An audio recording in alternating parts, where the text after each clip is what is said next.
Hey y'all, it's Crystal. Thanks so much for stopping in. So today, just going to be another book chat, but we're going to talk about all of the non-trashy books that I read in August, just a little handful. Because as you know, I spent most of August reading trashy books for Garbaugust, but I snuck a few non-trashy things in there, so I do want to at least talk about them a little bit here and kind of finish up with August, right? And yeah, so let's just get right into it, I guess. So the first one that I did finally get to in August was Beloved by Toni Morrison. Yeah, I don't know why it took me so long to get to this one. It's just one of those things that you do. But yeah, I finally read it, and yeah, I really enjoyed this. Well, to say enjoy, some of it's a bit kind of a bit of a difficult story at times, but yeah, I liked this. I liked this very, very much. We follow our main character is someone who has escaped slavery, and is kind of sort of just, start over, in I think it's Ohio. Yes, Ohio, and she's has children and things that happened. What happened when she escaped, and all this kind of stuff. And I don't want to say too much. I really, even though I've heard kind of the gist of what this was about, but I really feel like you shouldn't really know too much going into this one. I think you should just read it. So if you, like me, you haven't read it yet, don't read too much about it. Just go into it, and then kind of see how you come out on the other side. And I have a feeling that you'll like it too. And yeah, it's just beautiful writing. Really interesting characters. Again, very dark in places, a bit strange in places. Just wonderful. So yeah, finally read it, and I'm so happy that I finally read that. So let me move down my list here. I did a reread for Do Androids Dream of Electric Sheep by Philip K. Dick. I have this movie tie-in cover, as you know, that was turned into Blade Runner. So this was officially a reread for me, but this was the book club pick for Rachel over at the Shades of Orange, is her Patreon book club, and so this was the pick for August, and I really like this book, and so I kind of wanted to read it again. So I pulled up the audiobook, narrated by Scott Brick, who I think is one of my favorite narrators. I love listening to his audiobooks, and he does a wonderful job with this one. And even on reread, I think I liked it even more. I really love this story. I really do. I think it's so good. And it might be kind of like one of those stories that you think you know what's going on kind of thing. But so we're following this guy here, right?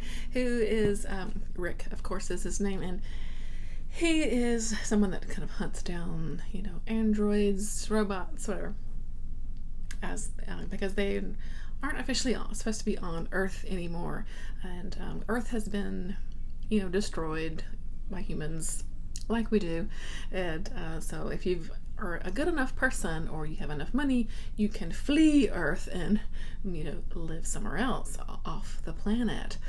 But the dregs, and the poor people and all that kind of stuff are stuck still on Earth with bad air and all that kind of good stuff. That's fun. But androids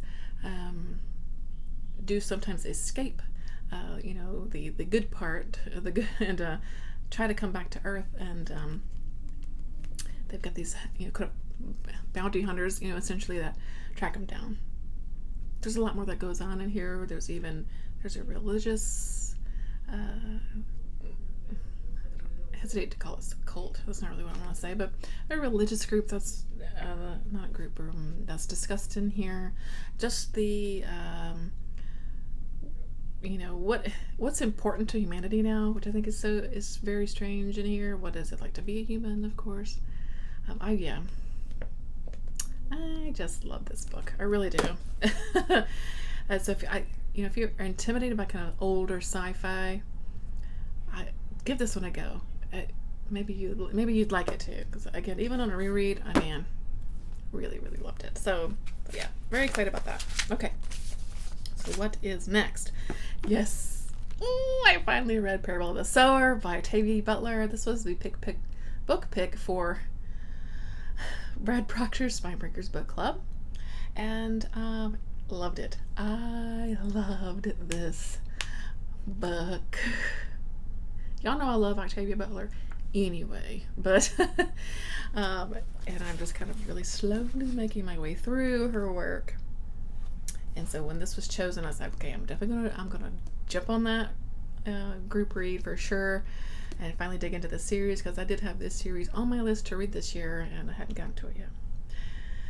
So, Parable of the Sower. Where do we begin? We are following a sort of, I don't know what kind of world we live in. It's a very violent world. There's people live in kind of sort of looking for like gated communities, and then people that live outside of the more affluent communities. Lots of violence, murder, stealing, sexual assault. It's bad. It's really bad. The government, the sort of present government, this is in America, it doesn't really seem to be doing much about it. People that are in these gated communities just kind of fend for themselves. They kind of host their own sort of community watches and all that kind of stuff. And so we're following primarily Lauren as she and her family. She's the daughter. She's the oldest daughter in this family, and basically one night she's struck. Their neighborhood is struck by violence, and she's having to flee and try to kind of make her way, find a new place in this very harsh world. And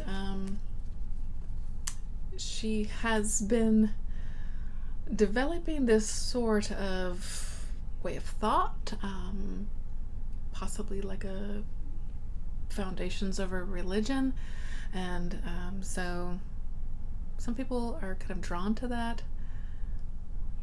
And so that's kind of the story. She's making the way again to find a new place to be, while also just trying to, I think, make sense of the world around her through this sort of new religion kind of thing that she's developing. And it's wonderful. It really is. I don't think I'm explaining it very well, because I don't want to say too much. But I really liked Lauren a lot. She's sort of like a teenager in the book, older teenager. And I loved seeing this world. Again, it was grim. It's very violent. But it's super. I always liked seeing how people think, the future for, particularly America could be. And it's not a pretty picture, that Butler creates here for us. But it is one that does have still good people still around too. So yeah. Again, I don't think I'm talking about this very well, but I loved it, and I cannot wait to read the second book. I'm definitely going to read that before the end of the year, because I'm dying to know what happens next. So yes, please. Okay, so what is next after Parable of the Sower? I read book 3 of the Sandman series, Dream Country. This is the volume 3. Because I'm just doing a reread, because I'm really loving the Sandman series on Netflix. It's really good, even though I'm very slowly making my way through that too. But I did do a reread for volume 3, and it's good. It's so good. I don't want to say too much about it because it's volume 3. And then I had an audiobook come in. I think I put it on hold, or I was just looking for something to listen to. I don't know how I came across it really. But This Dark Road to Mercy by Wiley Cash. Wiley Cash is someone I really enjoy. I think this is maybe the 3rd book I've read by him. 3rd or 4th probably. And I really like it. So he really focuses on sort of southern literature, sometimes Appalachian area. And in this one, we definitely are in the South. We pick up in the kind of Charlotte area of North Carolina as we're following 2 young girls whose mother has died. She dies right in the beginning of the book, and they are, their father has has not always been in the picture kind of thing, and he had given away his rights to them, some years back. And so once the mother dies, this puts the children in foster care, and then basically one day the father comes and kind of kidnaps them from the foster care home that they're in, and it's actually more of a group home setting, and takes them down to Myrtle Beach. If you're from the area, Myrtle Beach. But there's another kind of sideline story going on with some stolen money and all kinds of stuff. But it is really good. I really loved this book, and you get perspectives from the oldest of the little girls, and her name's Easter, and I love her. We get the perspective of the father, and we get the perspective of this this guy who's like a guardian for foster children. I guess there's like not like a guardian as someone that they live with them or anything, but just a guardian who sort of is as a voice for them, like if they ever need to go to like a court date, or making sure that they're living in a home, in an actual with roof over their head and going to school, all that kind of good stuff. And so he's this kind of guardian person. And so this, their stories sort of intertwine, and it's just a really good story, and it's very bittersweet in a lot of places. It's got a lot of baseball chatter in here. The father that's in here was sort of an old like minor league player who thought he was going to hit the big leagues, but life had a different course for him. And it takes place during the time of year when, remember when Mark McGwire and Sammy Sosa were going to beat the home run record? So was that like the early 90s? So that's kind of the time setting. And so you hear a lot of people talking kind of sometimes in the background. Sometimes Easter is really interested in it though, but like who's going to beat the record? So is he going to hit a home run tonight? That kind of thing. So they're following this as it goes along too. So if you're into like baseball, you maybe would like this story. I don't hate baseball by any means, but it was fine. It brought a level of interest, I think, to the story. So just kind of slice of life, I guess. It did, like I said, had a bit of a darkness to it, because it mentions there's drug use, there's a bit of violence, and these girls are they haven't had the best start to life. They're anyway. I really enjoyed it. I think Wiley Cash is just a really great author, and I've enjoyed the books I've read by him, and so I enjoyed it. I think maybe this was his first or second. It was one of his earlier books that I hadn't read yet. So yeah, loved it very much. I think I give it 4 stars. Yeah, it was a good one. So let me see what else. I'll get my handy dandy list here. I did a reread for My Best Friend's Exorcism by Grady Hendrix. This was the group read pick for reading this live MJ's channel.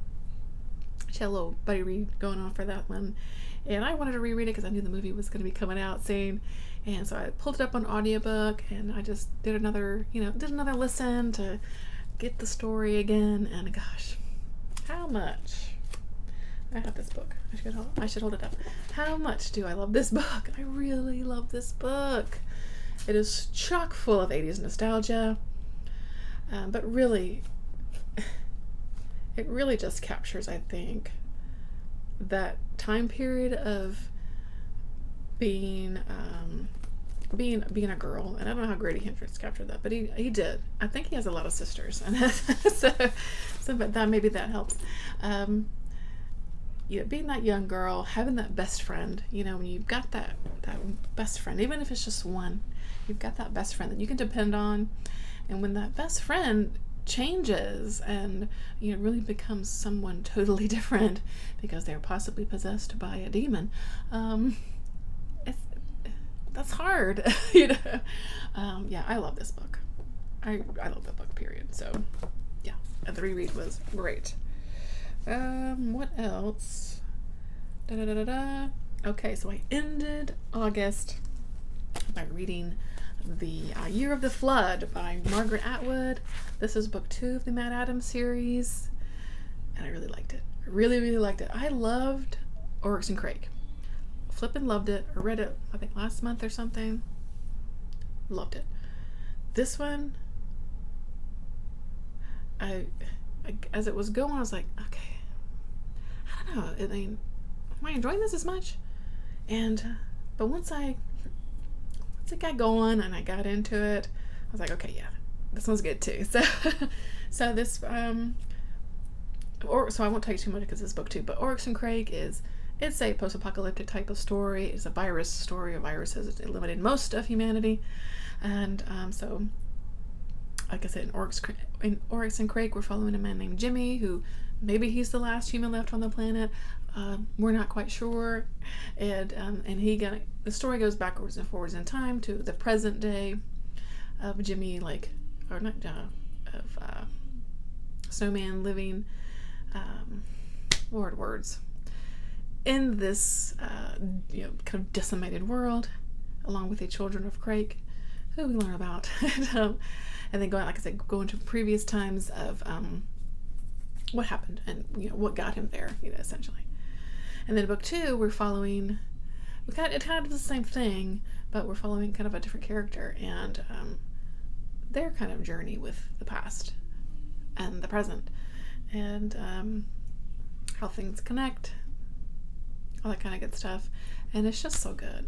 This world is so interesting that Atwood has created, and it's good, y'all. It's really good. And I'm listening to the audiobook for book 3 right now, and so I'm going to be finished with that series very soon, believe it or not. I'm actually going to finish a series. Anyway, so yeah, those are the handful of non-trashy books that I read in August, and so I just wanted to chat about them really quickly. And yeah, so if you've read any of these, let me know, or if you're interested in any of them, let me know. So thanks for watching, guys. That's gonna do it for me this time, and until next time, bye.